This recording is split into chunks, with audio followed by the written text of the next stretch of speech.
ఈత సరదా ముగ్గురు యువకుల ప్రాణాలని బలిగొంది. పశ్చిమ గోదావరి జిల్లా ఆచంట మండలం రావిలంక గ్రామానికి చెందిన ముగ్గురు యువకులు నిన్న ఇదే ప్రాంతంలో ఈత కోసం వచ్చిన పరిస్థితి. ముగ్గురు యువకులు దాదాపు 14-15 సంవత్సరాలు. ప్రవీణ్, సూర్యతేజ, పాల్కుమార్. వీరు ముగ్గురు యువకులు కూడా ఈత సరదా కోసం నిన్న సాయంత్రం 4 గంటల ప్రాంతంలో ఈ గోదావరి పరివాహక ప్రాంతానికి వచ్చారు. వచ్చిన తర్వాత ఈత కోసం కొంచెం లోతు ప్రాంతానికి వారు వెళ్ళడంతో ఒక్కసారిగా లోతులో ఉండిపోవడంతో వీరందరూ కూడా మునిగిపోయారు. మొత్తం వీరు 5 యువకులు అయితే స్నానానికి వచ్చారు. మిగిలిన ఇద్దరు కూడా వారు భయభ్రాంతులకు గురై ఇంటికి వెళ్ళిపోయిన పరిస్థితి. ఇంటికి వెళ్ళిపోయిన తర్వాత వారి కుటుంబాల్లో చెప్పడంతో మిగిలిన వారు కూడా ఇక్కడికి వచ్చిన పరిస్థితి. ప్రస్తుతం మనం చూసుకోవచ్చు, ఎస్డిఆర్ఎఫ్ బృందాల ద్వారా గాలింపు చర్యలను అయితే చేపట్టిన పరిస్థితి కూడా నెలకొంది. దాదాపు 2 యువకులు అయితే ఇప్పటికే వారు గోదావరి నదీ గర్భంలో మునిగిపోయి మరణించారు. వారిద్దరూ సూర్యతేజ, ప్రవీణ్. వీరిద్దరూ కూడా మృతదేహాలు కూడా లభ్యమయ్యాయి. పాల్కుమార్ ఎవరైతే ఉన్నారో తన మృతదేహం కోసం ఎస్డిఆర్ఎఫ్ సిబ్బంది అయితే ఇప్పటికే గాలింపు చర్యలు అయితే చేపట్టింది. ఏదేమైనా వేసవి కాలంలో దాదాపు ఈ గోదావరి నదీ పరివాహక ప్రాంతాల్లో యువకులందరూ కూడా ఎక్కువ ఈత సరదా కోసం ఇటు వస్తూ ఉంటారు. కాబట్టి ఇక్కడ వాళ్ళు చెప్తున్నది ఒకటే, ఈ వేసవి కాలంలో ఈ గోదావరి పాయలు ఏదైతే ప్రధాన పాయలు ఉన్నాయో అక్కడ పంచాయతీ సిబ్బంది, స్వచ్ఛంద సంస్థలు కొంచెం ఇక్కడ డ్యూటీలు నిర్వహించి బోర్డులు ఏర్పరిచి ఇక్కడ ఎవరిని కూడా స్నానాలకు దిక్కుండా చూడాలని అయితే కోరుతున్నారు. ఏదైతే మనం ఉన్న ప్రాంతం, ఇప్పుడు ఏదైతే ప్రాంతం ఉన్నది ఇదంతా ఒక లోతైన ప్రాంతం.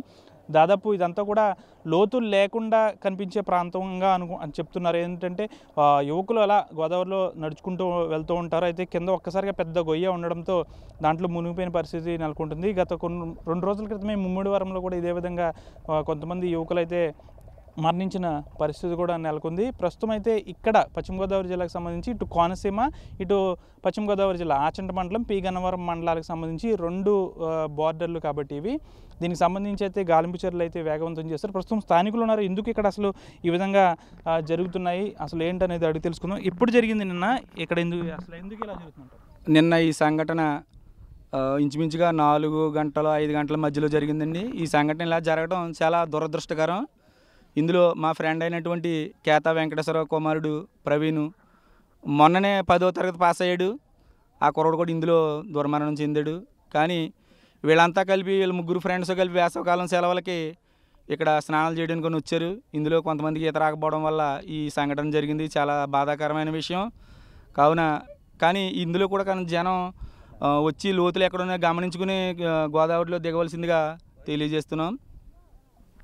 దాదాపు ఇక్కడ లోతైన ప్రాంతం కాబట్టి యువకులు ఎవరు కూడా ఇటువైపు గోదావరి స్నానానికి రాకూడదు అంటున్నారు. అయితే గోదావరి స్నానం చేయాలనుకుంటే చాలా వరకు కూడా ప్రధానమైన కొన్ని గోదావరి రేవులు అయితే ఉన్నాయి, వాటిలో చేయాలని అయితే కోరుతున్నారు. దాదాపు ఇక్కడ స్థానికంగా ఉండే పడవ నడిపే మత్స్యకారులు కూడా ఉన్నారు. వారిని అడిగి తెలుసుకుంది. ఇదంతా లోతైన ప్రాంతం కదా, ఎందుకు ఈ విధంగా జరుగుతుంది? ఇది లోతైన ప్రాంతం అంటే ఇది చూసినంత వరకు మెరకు ఉంటుందన్న.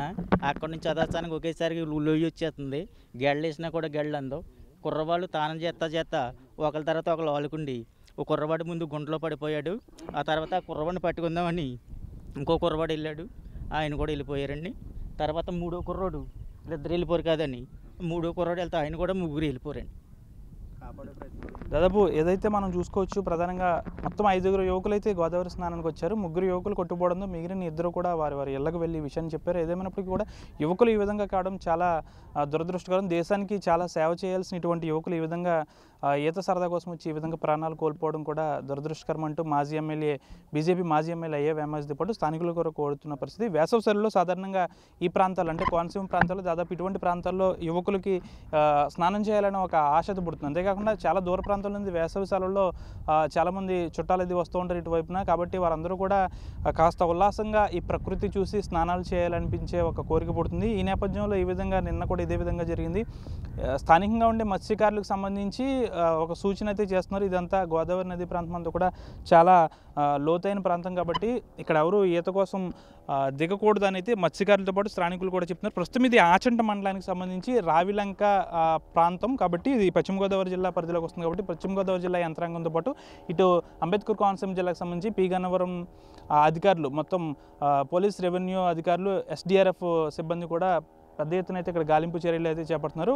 పాల్ కుమార్ ఎవరైతే ఉన్నారో తన మృతదేహం కోసం అయితే గాలింపు చర్యలు చేపట్టారు. ఏదేమైనప్పటికీ కూడా ఈ ప్రాంతంలో ఇటువంటి సంఘటన జరగడం చాలా దురదృష్టం అంటూ కూడా లంక వాసులు అయితే ఆరోపిస్తున్న పరిస్థితి. వీరందరూ కూడా వ్యవసాయ కూలీలు. వీళ్ళ తల్లిదండ్రులందరూ కూడా పాల్ కుమార్కి సంబంధించి గతంలోనే వారి తండ్రి కూడా మరణించినట్లయితే మనకు సమాచారం ఉంది. ప్రస్తుతం ఇదే విషయంపై చాలా దిగ్భ్రాంతి అయితే ఇక్కడ స్థానికులతో పాటు సిబ్బంది కూడా దిగ్భ్రాంతి వ్యక్తం చేస్తున్న పరిస్థితి. భవిష్యత్తులో ఇటువంటివి జరగకుండా కాస్త అధికారులు అయితే ఇక్కడ పర్యవేక్షణ చేపట్టాలని, ముఖ్యంగా వేసవులు పర్యవేక్షణ చేపట్టాలనేది ఇక్కడ స్థానికులు అయితే కోరుతున్న పరిస్థితి. వీడి చంద్రశేఖర్ మనోజ్ RTV, పశ్చిమ గోదావరి జిల్లా ఆచంట మండలం రావిలంక గ్రామం నుంచి. ఆచంట మండలం రావిలంకలో ఈత సరదా కోసం దిగిన 3 యువకుల మృతదేహాలు అయితే లభ్యమయ్యాయి. అయితే ఈ ప్రాంతాల్లో ఎక్కువ ప్రమాదాలు జరగడానికి కారణం ఇక్కడ ఎవరు కూడా పర్యవేక్షణ లేకపోవడం. అంతేకాకుండా ఇదంతా కూడా ప్రమాదమైన లోతట్టు ప్రాంతం కాబట్టి పోలీసులు కూడా ఒక హెచ్చరిక జారీ చేస్తున్నారు. పిల్లల యొక్క తల్లిదండ్రులు చాలా జాగ్రత్తగా వ్యవహరించాలి. అంతేకాకుండా వారు కూడా అవగాహన తెలుసుకోవాల్సిన అవసరం ఎంత ఉందని పోలీసులు చెప్తున్నారు. ప్రస్తుతం CI విజయ్ కుమార్ ఉన్నారు. సార్, ప్రమాదం ఎలా జరిగింది? మృతదేహాలు లభ్యమయ్యాయి? ప్రమాదం నిన్న సాయంత్రం 5 గంటల ప్రాంతంలో ఈ మైనర్ బాలురు 3 కూడా స్నానానికి దిగారు. అయితే వారికి పోటుపాట్లు అనే దాని మీద వారికి సరైన అవగాహన లేకపోవడంలో సడన్గా దిగడంతో వారు చిన్నపిల్లలు అవ్వడం, అదే ఈత కూడా రాకపోవడం వల్ల వారు గల్లంతయ్యారు. దీనికి ప్రధాన కారణం పెద్దలు ఎవరు రాకుండా వారికి సరైన జాగ్రత్తలు తీసుకోకుండా ఈ స్నానానికి రావడం, అదే పోటుపాట్లు, ఈ నది యొక్క భౌగోళిక స్వరూపం వారికి తెలియకపోవడం, అదేవిధంగా లోతు మీద కూడా సరైన అవగాహన లేకపోవడం వల్ల వీళ్ళు సరదాగా దిగారు. అదే టైంలో నిన్న అమావాస్య అవ్వడం, దానివల్ల పోటుపాట్లు అధికంగా ఉండి వారు గల్లంతయ్యారు.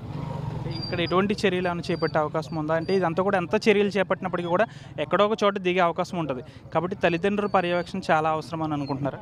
అవునండి, ఖచ్చితంగా అండి. ఇక్కడ ఎన్ని మేము ఆల్రెడీ సైన్ బోర్డ్స్ కూడా పెట్టడం జరిగింది.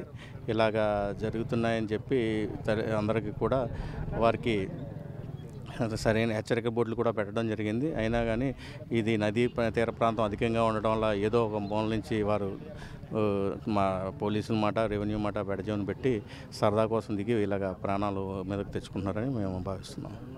దాదాపు అవగాహన చాలా ముఖ్యం తల్లిదండ్రులు. ఇక్కడ ఎలాంటి చోట్ల పర్యవేక్షణ కూడా పెట్టడం కష్టం. ఎందుకంటే ఏదో ఒక చోట ఏదో ఒక ప్రాంతంలో గోదావరిలో స్నానానికి దిగే అవకాశం ఉంది కాబట్టి తల్లిదండ్రులు వేసవి కాలంలో పిల్లలపై ఒక దృష్టి పెట్టాలి. అంతేకాకుండా స్థానికంగా ఉండే మత్స్యకారులు కూడా ఈ విధంగా చూసిన వెంటనే స్పందించారు కాబట్టి వెంటనే SDRF సిబ్బంది కాకినాడ నుంచి కూడా వచ్చి వెంటనే గాలింపు చర్యలు చేపట్టారు. ఈరోజు గత రాత్రి మునిగిపోయిన యువకులందరినీ కూడా 3 మృతదేహాలను కూడా SDRF సిబ్బంది కూడా వెంటనే తీసిన పరిస్థితి కూడా నెలకొంది. ఏదేమైనప్పటికీ కూడా 3 కుటుంబాలను కూడా విషాద ఛాయలు అయితే అలుముకున్న పరిస్థితి నెలకొంది. కోనసీమ ఈ ప్రాంతంలో గత 4-5 రోజుల క్రితం కమినిలంకలో 8 విద్యార్థులు, నిన్న రాత్రి ఈ నాగులంక గ్రామంలో 3 విద్యార్థులు గోదావరిలో స్నానానికి వెళ్ళి మరణించడం అనేది ఈ ప్రాంతంలో ప్రజలకి తెలిసి ఉన్నటువంటి విషయం అయినప్పటికీ ఇది లోతైన ప్రాంతాలు ఎక్కడ ఉంటాయో గోదావరి తీర ప్రాంతాల్లో తరచూ జరిగే సంఘటనలే. కానీ ఈ విద్యార్థులు సమ్మర్ వెకేషన్లో కొంచెం మిత్రులందరూ కలిసి ఈ గోదావరి ప్రాంతానికి రావటం, స్నానం చేయాలని వాళ్ళ కలలు కనటం ఇది కుటుంబాల్లో విషాదాన్ని నింపింది. ఇది చాలా దురదృష్టకరమైన సంఘటన. అంటే సెలవులు వచ్చినప్పుడు వాళ్ళ విద్యార్థుల యొక్క జీవితం ఆహ్లాదకరంగా ఉండాలని కోరుకుంటాం. కానీ వాళ్ళ యొక్క అవేర్నెస్ హై స్కూల్స్లోనూ తల్లిదండ్రులకి సహజంగా స్కూల్స్లో తల్లిదండ్రులకి పిల్లలకి కమిటీ సమావేశాలు జరుగుతున్నాయి. కానీ భవిష్యత్తులో ప్రభుత్వమే ఇట్లాంటి పరిస్థితులు ఉన్న చోట ప్రత్యేకించి కోనసీమ ప్రాంతంలో అవేర్నెస్ ప్రోగ్రాం పెట్టాల్సిన అవసరం ఉంది. కోనసీమ ఈ గోదావరి జిల్లాలో గోదావరి ఎక్కడ ఉంటే క్షణికావేశంతో గోదావరిలో దూకినటువంటి భార్యాభర్తలు ఉన్నారు. ఒక పెద్ద మనిషి కారు డ్రైవరు కారు వంతెన వరకు తీసుకొచ్చి అక్కడ పెట్టి లైట్లు ఆపి లైట్లతో ఉండగానే కారుని వదిలేసి గోదావరిలో దూకి చనిపోయిన పరిస్థితులు ఉన్నాయి. ప్రత్యేకించి దీన్ని నియంత్రించే కార్యక్రమాలు స్వచ్ఛంద సేవా సంస్థలతో ప్రభుత్వం కూడా చేపట్టాల్సిన అవసరం ఉంది. అంటే వంతెన ఉన్న చోట పైనుంచి దూకుతున్నారు, అక్కడ ప్రొటెక్షన్ అనేది కొన్ని చోట్ల వైర్స్తో కడుతున్నారు.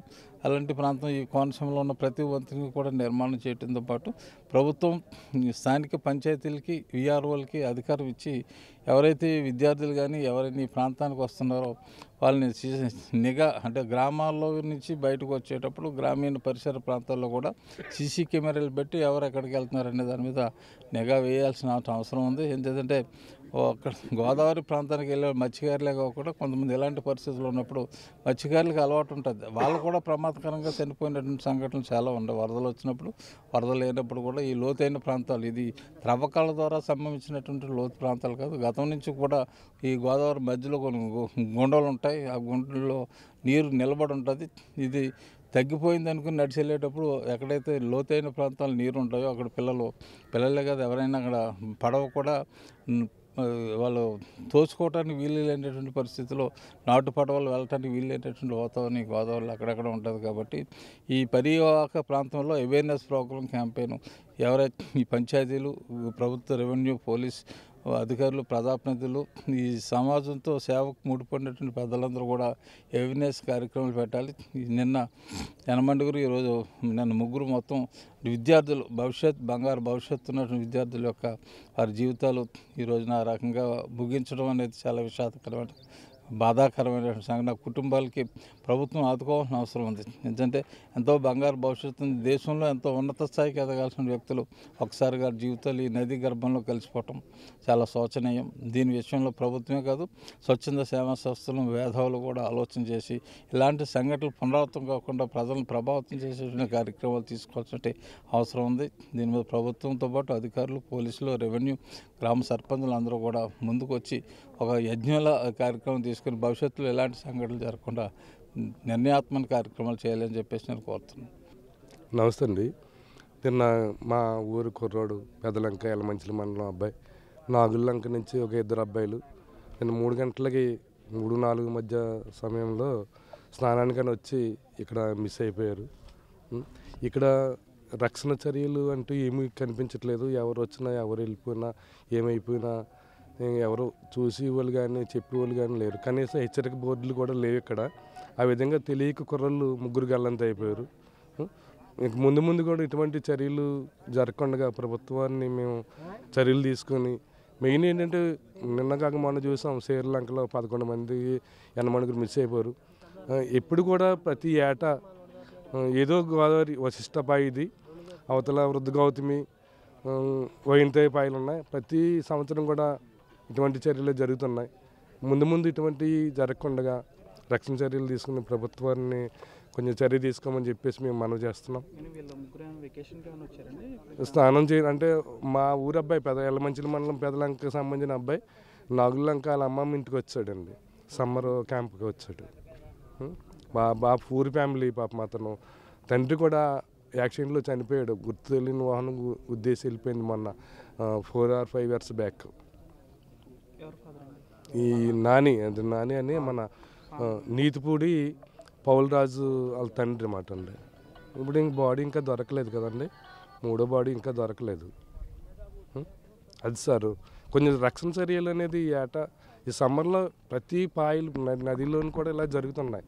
మన కోనసీమ ఏరియా ఉన్నాయి, లేకపోతే ఈ కాకినాడ, రాజమండ్రి, ఈ గోదావరిలో కూడా కొంచెం పటిష్టమైన రక్షణ చర్యలు తీసుకోవాలని చెప్పేసి ఇటువంటి చోట మారుమూల ఏరియాలో ఈ రెవెన్యూ సిబ్బంది కొంచెం బోర్డులు ఏర్పాటు చేస్తే కొంతవరకు మనం నివారించగలుగుతాం. మాది పశ్చిమ గోదావరి జిల్లా పెదలంక గ్రామం, యలమంచిలి మండలం. మా గ్రామానికి చెందిన నీతిపూడి పౌలు ఇక్కడ రావిలంక, అయోధ్యలంక గ్రామ పంచాయతీ రావిలంకలో 3 పిల్లలతో పాటు ఒక వ్యక్తి, మా గ్రామస్తుడు చనిపోవడం చాలా బాధాకరం. అయితే ఇక్కడ పరిస్థితులు చూస్తుంటే ఇక్కడ రక్షణ ఏర్పాట్లు ఎటువంటి లేవు. ఇక్కడ గతంలో కూడా ఇక్కడ ప్రమాదం జరిగినట్టుగా తెలుస్తుంది. అయినప్పటికీ ఇక్కడ ప్రభుత్వం వారు కానీ ఎటువంటి చర్యలు తీసుకోలేదు, రక్షణ చర్యలు ఎటువంటివి లేవు. ఈ విషయంలో ప్రజలందరూ కూడా చాలా ఇబ్బంది పడుతున్నారు.